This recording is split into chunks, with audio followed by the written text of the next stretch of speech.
happened on a warm southern morning, right there outside the bakery window, when past and present finally locked eyes. Kevin stood with dust on his boots and regret in his heart, while Laura's hands trembled over a pie she'd made 100 times before, but never with him watching. The wind held its breath, the street fell quiet, and the town seemed to lean in, like an old porch swing waiting for the story to sway. He'd left chasing lights that never kept him warm. Now he'd come back to the only fire that ever did. And in that moment, under the gold of the rising sun, everything that had been buried started to rise. The evening air in Willow Creek carried a lazy sweetness, like honey dripping slow from a spoon. Crickets sang in the tall grass behind the Johnson house, and the stars were just beginning to wink awake. Kevin leaned back on the creaky wooden bench of Laura's front porch, tapping his fingers on his knees.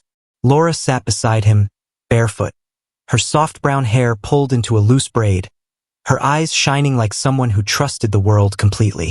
"Kev," she whispered, "promise me something to—" He looked at her, pretending not to already know what she was about to say. She always asked when the night got quiet like this. "Promise me you won't forget this place," she said. "Even if you leave." Kevin smiled, though his chest ached. "I won't forget," he said. "I'll come back for you. You'll see." Laura laid her head on his shoulder, and for a moment the future felt simple, like the road stretched straight and smooth before them. But Kevin's heart was restless. He wanted more than Willow Creek's dusty streets and the small grocery store job that waited after graduation. He wanted city lights. He wanted big buildings. He wanted his name to mean something, and deep down, Laura could feel it. The slow pull of a dream that didn't include her. The high school gym smelled like polished wood and teenage sweat. Graduation banners hung from the ceiling, and the whole town seemed squeezed into the bleachers. Kevin stood in his cap and gown, shaking hands, smiling for pictures, already looking past the moment. Laura waited near the punch table in a pale yellow dress, twisting her fingers nervously. She watched him talk to Mr. Jenkins, the town banker who always bragged about connections in the city. Kevin's face lit up like a lantern. When he finally walked over to Laura, his voice carried a sharp edge of excitement. He said, "There's a job waiting for me, Laura. In the city. Real money. Real chance." Laura forced a smile. "That's good, Kev. Real good." But her heart dropped like a stone in a well. Kevin didn't notice. He talked about skyscrapers, offices, and the way the streets never sleep. Laura listened, but every word sounded like footsteps walking away. She thought maybe he'd ask her to come, or at least tell her she mattered. But he didn't. The band started playing, couples danced, and Laura stood alone, her yellow dress glowing soft under the gym lights while Kevin laughed with people who were already pulling him out of her world. The day Kevin left, the sky hung low and gray. A thin drizzle kissed the dusty road that led out of Willow Creek. Laura stood at the bus stop holding a small brown envelope. Inside was a letter she'd written the night before. Kevin arrived with his bag slung over his shoulder, his smile bright but nervous. He hugged his mama, shook hands with his dad, then turned to Laura. "This ain't goodbye," he said. "It's just, see you later." Laura swallowed hard. "I know," she whispered, handing him the envelope. "Read it on the bus." He tucked it into his pocket like an afterthought. The bus engine coughed to life. Kevin climbed aboard, waving as the wheels began to roll. Laura ran alongside for a few steps, then stopped, the mud splashing around her bare feet. She watched the bus grow smaller and smaller until it disappeared into the mist. She didn't cry right away. She just stood there, rain dripping from her braid, her hands empty. In the distance, the crickets kept singing, as if nothing had changed. Kevin's first night in the city felt like stepping into another world. Tall buildings leaned over him like giants, and the streets hummed with energy. Cars honked. Neon signs buzzed. People moved fast like they were all late for something important. He checked into a small rented room with peeling wallpaper and a single bed. It wasn't much, but he told himself it was temporary. He had a job interview the next morning with Mr. Jenkins' cousin at a marketing firm. As he lay in bed, the sounds of the city filled his ears, sirens, laughter, the distant thump of music. He reached into his pocket and pulled out Laura's envelope. For a moment he thought about opening it. But then his eyes grew heavy, and he tossed it onto the nightstand, unopened. Outside, the rain had followed him to the city, tapping softly on the window. Inside, Laura's words waited in silence, folded tight like a heart that refused to speak first. Weeks passed. Kevin landed the job. He bought new clothes, started meeting people, and learned to walk like someone who belonged. He told stories about his small town that made people laugh, even though each joke cut a little piece away from the boy he used to be. He met Clara at work, a sharp, confident woman with city polish. She liked Kevin's ambition, the way his eyes burned when he talked about the future. They started having lunch together, then dinners, then late nights. Laura's letters kept coming. Soft handwriting, warm words, but Kevin answered less and less. He told himself he was busy, but the truth was harder. Every letter reminded him of promises he wasn't sure he wanted to keep. One night, after a promotion, Clara kissed him under a streetlight. Kevin kissed her back. For a split second, Laura's face flashed in his mind, but he pushed it away. Somewhere in Willow Creek, Laura was probably sitting on her porch, staring at the stars. But Kevin wasn't staring back anymore. He was looking at the city lights, telling himself he'd made the right choice. Autumn swept into Willow Creek like a quiet visitor, painting the trees gold and rust. Laura still worked part-time at the small bakery on Main Street, the same one where Kevin used to buy honey buns after football practice. Folks in town whispered about how she hadn't moved on, how she still wore that soft yellow dress to the Harvest Festival every year. She pretended not to hear them. One cool evening, she sat on the porch with her father. He whittled a stick into a smooth point, his hands steady as always. "You can't sit on this porch waitin' for a boy who might never come back," he said, not unkindly. Laura hugged her knees. "He promised, Papa." Her father sighed, looking toward the horizon. Promises made under starlight don't always stand up under city lights. She wanted to argue, but her throat tightened. She hadn't heard from Kevin in weeks. The last letter she'd sent was still unanswered. Yet every night, she left the porch light on, like a beacon for a ship that had lost its way. And though she didn't say it aloud, part of her wondered if maybe the ship didn't want to find its way back. Kevin's rise in the city came quick. He worked late, shook the right hands, said the right things. His boss, Mr. Grant, admired his drive. "You've got the city in your blood now," he told him. Clara liked his ambition too. She pushed him toward bigger apartments, fancier suits, rooftop parties. Kevin followed, chasing the thrill like a dog chasing headlights. But late at night, in the quiet of his apartment, something inside him stirred restlessly. One evening, he found Laura's unopened envelope in the back of a drawer. The paper was a little yellowed, the corner bent. He sat on the bed and stared at it for a long time. Then Clara called, inviting him to a client dinner, and he shoved the letter back without opening it. The city was loud. There was always something to do, somewhere to be. But sometimes, in the soft hour before dawn, Kevin caught himself thinking about crickets, front porches, and a girl in a yellow dress who believed in forever. Winter came early that year. Willow Creek lay quiet under a thin frost. The bakery was slower, the porch creaked more in the cold, and Laura's heart grew heavier with each passing day. She decided to stop writing. She folded away the memories, tucked them into a wooden box beneath her bed, and told herself it was time to live. So when Daniel, a kind, steady man who worked at the lumber yard, asked if he could walk her home after choir practice, she said yes. He didn't talk about cities or skyscrapers. He talked about fishing trips, family, and the smell of pine. Laura found herself laughing again, though it was a soft, cautious laugh. Part of her still waited for a bus that wasn't coming. But another part, quiet and tired, wanted peace. One night, Daniel held her hand as they walked past the old bus stop. She glanced at the empty road, then back at him. He smiled, warm and patient. She didn't pull away. Kevin got promoted again. A corner office, a salary that made his parents proud, and Clara by his side at every big event. On paper, he had it all. But the higher he climbed, the lonelier it got. At a fancy holiday party, he watched Clara glide across the room, laughing with people he didn't even like. He stood by the window, staring at the city lights below.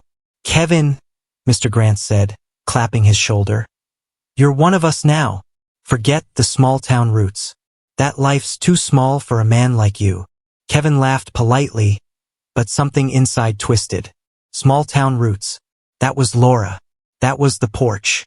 That was the part of him he'd buried so deep he almost forgot it was there. Later that night, Clara mentioned moving in together. Kevin nodded, but his heart didn't. He lay awake after she left, listening to the distant sirens, wishing, just for a heartbeat, that he could hear crickets again. Spring arrived, soft and stubborn, pushing away the cold. Laura walked through the farmer's market with Daniel, picking apples and waving at neighbors. She felt lighter, though not completely free. Then one afternoon, a letter arrived with Kevin's handwriting on the envelope. It wasn't long, just a few lines saying he was thinking of home and hoped she was doing well. No apology, no promises. Laura stared at it for a long time. Daniel found her sitting on the porch with the letter in her lap. "You don't owe the past your whole heart," he said gently. She folded the letter carefully and placed it on the table. "I know," she whispered, but that night she couldn't sleep. She stepped outside, looked up at the stars, and for the first time, she whispered into the quiet, "What if he comes back?" The wind didn't answer, but deep down, something in her chest stirred. A mix of hope and fear tangled tight. Kevin didn't know what pulled him back to Willow Creek that spring. Maybe it was the way the city felt too loud lately, or maybe it was that old letter from Laura that he finally opened one quiet Sunday morning. The letter was simple, handwritten in soft loops. "Wherever you go, I'll still believe in the boy who sat with me on this porch. Don't forget who you are, Kev." The words hit him like a sudden gust of country wind. He read it twice, then a third time, and something inside cracked. He called his mother that afternoon. "I might come home for a visit," he said. Her voice warmed immediately. "Well, it's about time, baby. The porch been waitin' on you." He booked a ticket for the weekend. He told Clara it was just to see family. She smiled, but her eyes narrowed, sharp as glass. That Friday, as the bus rolled past the fields and into the familiar dusty road of Willow Creek, Kevin felt something he hadn't felt in years, a nervous flutter in his chest. Like maybe he'd left a piece of himself here, and it had been waiting patiently all this time. Laura heard about Kevin's visit before she saw him. In a small town like Willow Creek, news travels faster than a summer storm. Mrs. Thompson from the bakery leaned across the counter and whispered, "You know Kevin's coming home this weekend?" Laura laughed softly, pretending it didn't matter. "That's nice," she said, rolling dough with practiced ease. But her hands shook just a little. Daniel noticed. "You okay?" he asked as they walked home that evening. "Yeah," she said too quickly. "Why wouldn't I be?" She told herself she was happy now. She had work, friends, and Daniel's steady presence. She didn't need Kevin's return to stir up old feelings. But that night, she sat on the porch again, the same porch where promises were made. She watched the stars and remembered the way Kevin's laughter filled the summer air. And even though she didn't say it out loud, her heart whispered, "What if?" Kevin arrived in town to warm hugs from his family and curious stares from neighbors. He walked down Main Street, breathing in the smell of fresh bread, pine, and something achingly familiar home. But when he saw Laura for the first time, standing outside the bakery with flour dusting her hands, time seemed to stop. She looked older, steadier, more beautiful than he remembered. Her eyes met his for a moment, then quickly shifted away. "Hey, Laura," he said softly, stepping closer. "Hey, Kevin," she replied, polite but guarded. Daniel appeared from inside, placing a gentle hand on her back. Kevin noticed the gesture, and something inside him tightened. "We're glad you're home," Daniel said warmly. Kevin forced a smile. "Yeah, me too." As he walked away, the weight of what he'd lost pressed heavy on his chest. The town hadn't changed much, but Laura had. and maybe she'd moved on. That evening, Kevin sat on his family's porch, staring out at the fields. His mother brought him sweet tea and sat beside him. "You've been gone too long," she said gently. "This porch remembers everything." Kevin smiled sadly. "I thought leaving was the only way to make something of myself." His mother chuckled. "Baby, making something of yourself don't mean losing who you are." He looked out at the stars, the same stars he'd once shared with Laura. For the first time in years, the city felt far away, not in miles but in spirit. He thought about Clara waiting in the city, about the job, the corner office, the rooftop parties. Then he thought about Laura laughing with Daniel, flower on her hands, sun on her face. And a quiet question rose inside him. Had he traded gold for glitter? The weekend turned into a longer stay. Kevin kept finding reasons not to go back just yet. He visited the old football field, walked by the river, and spent long evenings on the porch, listening to the crickets. One afternoon, he ran into Laura again near the farmer's market. This time, Daniel wasn't there. They walked together for a while, talking about small things, how her father's health was, how the bakery was growing, how his parents missed him. But under the surface, their hearts were speaking a different language. Kevin finally said, "I opened your letter." Laura stopped walking. "Took you long enough?" she said softly, not cruelly, just honest. "I didn't forget you," Kevin said. "I just forgot parts of myself." She looked at him, eyes steady. "Kevin, people don't wait forever.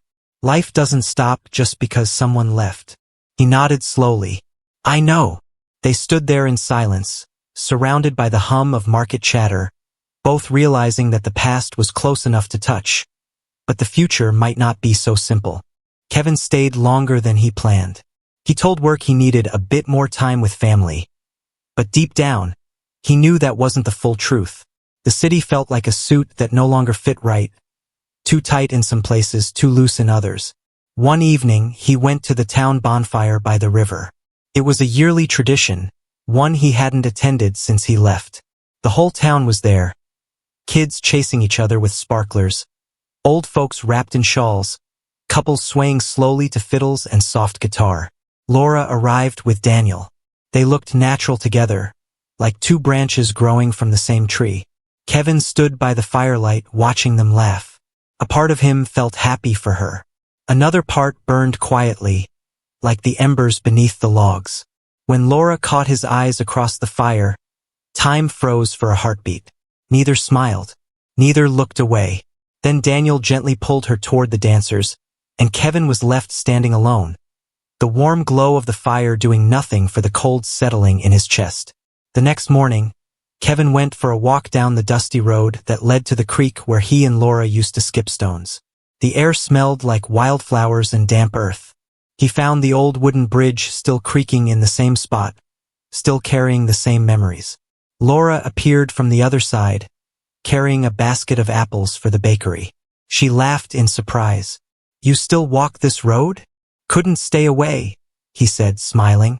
They sat on the bridge for a while, legs dangling, tossing pebbles into the water.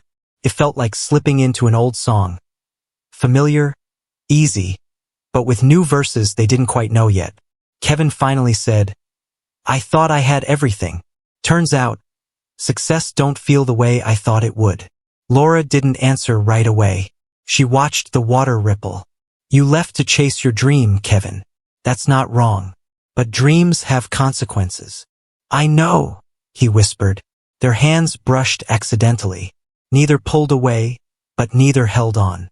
Some moments are too fragile to name. Clara called that night. Her voice crackled through the phone like a distant storm. "So, how long are you planning to stay there?" she asked, her tone sharp. "Just a little longer," Kevin said. "You've got meetings, Kev. Clients. People are starting to ask where you are. This isn't like you." He stared at the dark field beyond the porch. "Maybe that's the problem," he said quietly. "What's that supposed to mean?" He almost told her everything. The confusion, the regret, the way Laura's laughter still lived in his bones. But instead he said, "I just need time." There was a long silence. Then Clara sighed. "Well, Don't expect the city to wait for you forever. When the call ended, Kevin sat in the darkness, listening to the crickets. The porch creaked beneath him, the same way it did when he was 18. For the first time, he wasn't sure which life was real, and which one was borrowed. Daniel sensed the change before Laura did. He wasn't a man of many words, but he paid attention. He saw the way her eyes lingered when Kevin walked into a room. He noticed the softness in her voice when she said his name. One evening, he invited her on a quiet walk. The moon hung low, silvering the trees. "Laura," he said gently, "I need to ask you something, and I want the truth." She swallowed hard. "Okay. Do you still love him?" The night air went still. She didn't answer quickly, and that silence said more than words ever could. Daniel nodded slowly. "I thought so. Daniel, He held up a hand. "You don't need to explain. I just needed to know what my heart's up against." Tears welled in her eyes. "I care about you." "I know," he said softly. "But caring ain't the same as loving. I'd rather face the truth than live in a shadow." They walked back in silence, two good people caught in a storm they didn't ask for. The following Sunday, Kevin went to church with his family. Laura and Daniel sat a few rows ahead. The choir sang slow and sweet, the kind of hymn that seeps into your bones. During the final song, the pastor asked everyone to hold hands. Kevin's heart pounded when Laura's hand reached back, soft, warm, familiar. It wasn't planned. It was instinct. When their hands touched, it was like time folded in on itself. All the years, all the choices, all the miles, they vanished for a heartbeat. After the service, Kevin walked outside into the bright sun. Laura followed. They stood beneath the old oak tree, the one that had shaded generations of whispered conversations. "Kev," she said softly, "you can't just walk back into town and expect everything to be the same." "I don't," he said. "But I can't pretend this doesn't still mean something." She closed her eyes, as if trying to quiet a storm inside her. "I don't know what to do," she whispered. Neither did he. But standing under that oak tree, with the smell of Sunday dinners in the air and church bells fading in the distance, they both knew the story wasn't done writing itself. Word spread quick in Willow Creek that Kevin was spending more time in town. Folks whispered at the diner, the barber shop, the post office. Some said he was finally coming to his senses.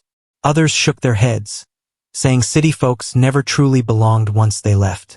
Laura felt the weight of those whispers each time she walked down Main Street. Daniel's friends gave her careful looks, pity wrapped in politeness. Kevin's family, on the other hand, lit up whenever he came around. One afternoon, Laura's mother sat her down at the kitchen table, hands folded tight. "Baby girl, the heart's a wild horse. You can't ride two directions at once." Laura stared at the wood grain in the table. "I never asked for this storm." "I know, but storms don't ask permission before they come. You've got to decide if you're going to hide from it or stand in the rain." That night, Laura lay awake, staring at the ceiling, listening to the wind rattle the shutters. And deep inside, she knew her mother was right. Kevin tried to act like he was just visiting, but the truth weighed on him heavier each day. He couldn't stop thinking about the city life waiting for him, or the small-town love he might still save. Clara called again, her voice clipped and sharp. "Are you coming back, Kevin? Because I can't keep explaining your absence to people who matter." He leaned against the porch rail, looking out at the dark fields. "I don't know if that's where I belong anymore." Silence. Then Clara said coldly, "Maybe you don't belong with me either." The line went dead. Kevin didn't call her back. Instead, he walked down to the creek, where fireflies blinked like tiny lanterns. He sat on the bank, pulling out Laura's old letter from his pocket. He read it again and again until the words blurred. For the first time, he whispered into the night, "I made a mistake." The frogs croaked, the water rippled, and the truth settled deep into his chest. Daniel came to see Kevin one evening. They met at the old diner, the air thick with the smell of fried chicken and coffee. Daniel spoke first. "I don't hate you, Kev, but I need to know what you're after.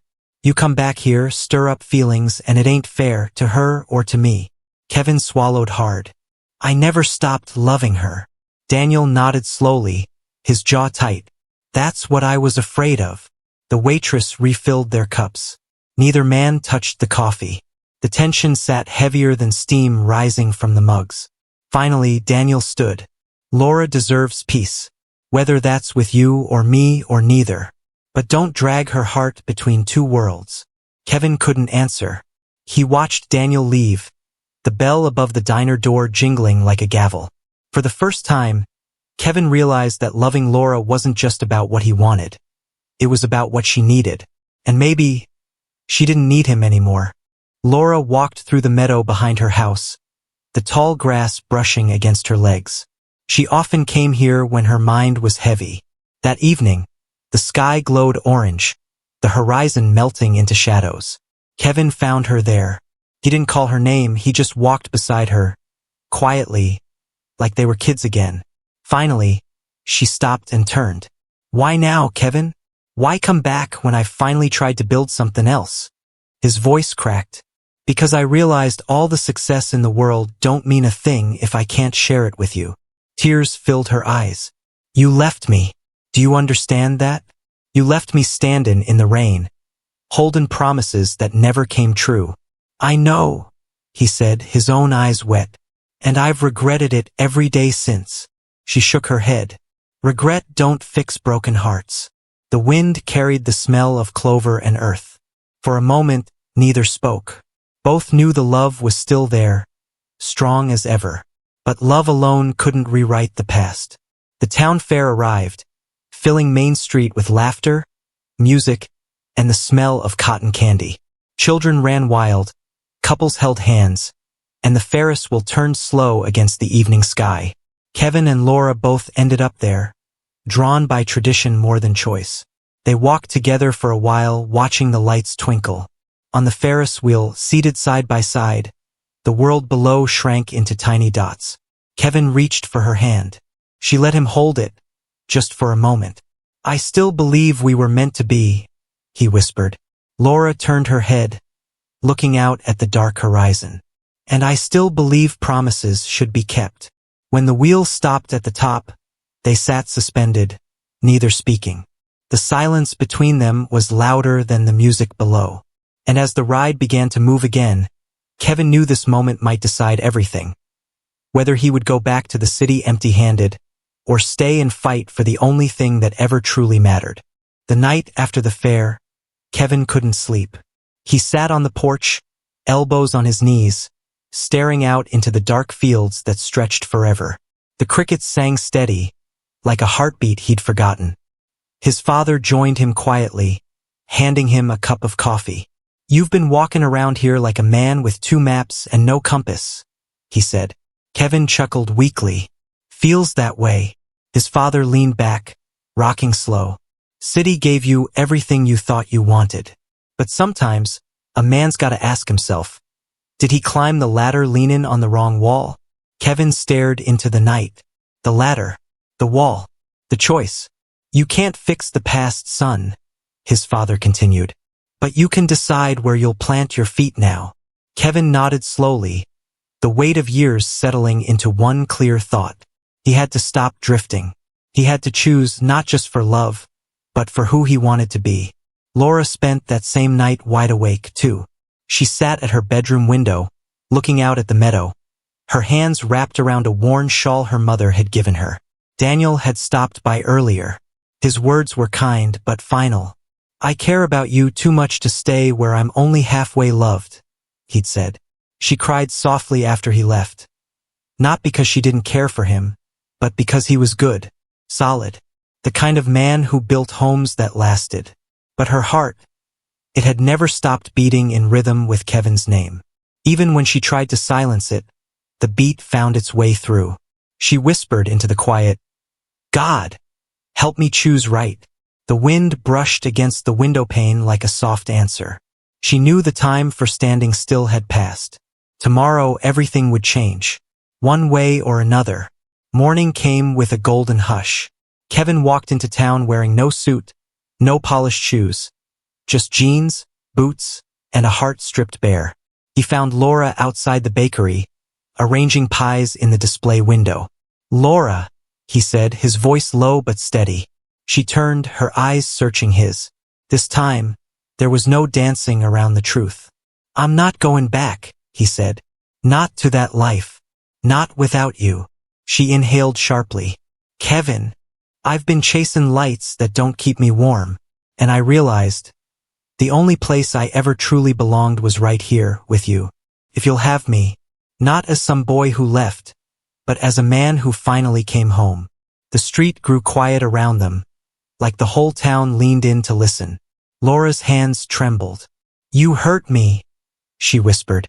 "I know, and I'll spend the rest of my life trying to make it right," he said. "Not with words, with time, with stained." Tears welled in her eyes. Years of waiting, heartbreak, and love rose like a tide. And then, softly, she stepped forward. That evening, the town gathered for Sunday supper on the church lawn, a long tradition that stretched back generations. Tables lined with casseroles, pies, and fried chicken filled the air with warm smells. Kevin and Laura walked in together, hand in hand. Heads turned, whispers rippled, but this time neither flinched. Daniel was there too, standing by the lemonade table. He met Kevin's eyes, nodded once. Not bitter, not broken, just honest. Kevin walked over. "Thank you," he said simply. Daniel smiled faintly. "Take care of her." "I will," Kevin replied. As the sun dipped low, the choir started singing an old hymn. Kevin and Laura sat side by side under the oak tree, the same one where they'd spoken weeks earlier. This time, there was no question hanging between them. Only quiet, steady peace. Years later, the porch held new stories. Kevin ran a small business in town, nothing fancy, but his hands built something lasting. Laura expanded the bakery, her laugh filling the mornings like birdsong. Two little ones ran barefoot through the grass, chasing fireflies while their parents rocked slow in the porch swing. Some nights, when the stars came out and the crickets sang their timeless tune, Kevin would glance at Laura and whisper, "I almost lost this." She'd smile, eyes soft. "But you didn't." And the porch would creak beneath them, the night air thick with the smell of honeysuckle and old promises kept at last. In the city, lights still burned bright, but here in Willow Creek, under the wide southern sky, Kevin found something brighter, something real.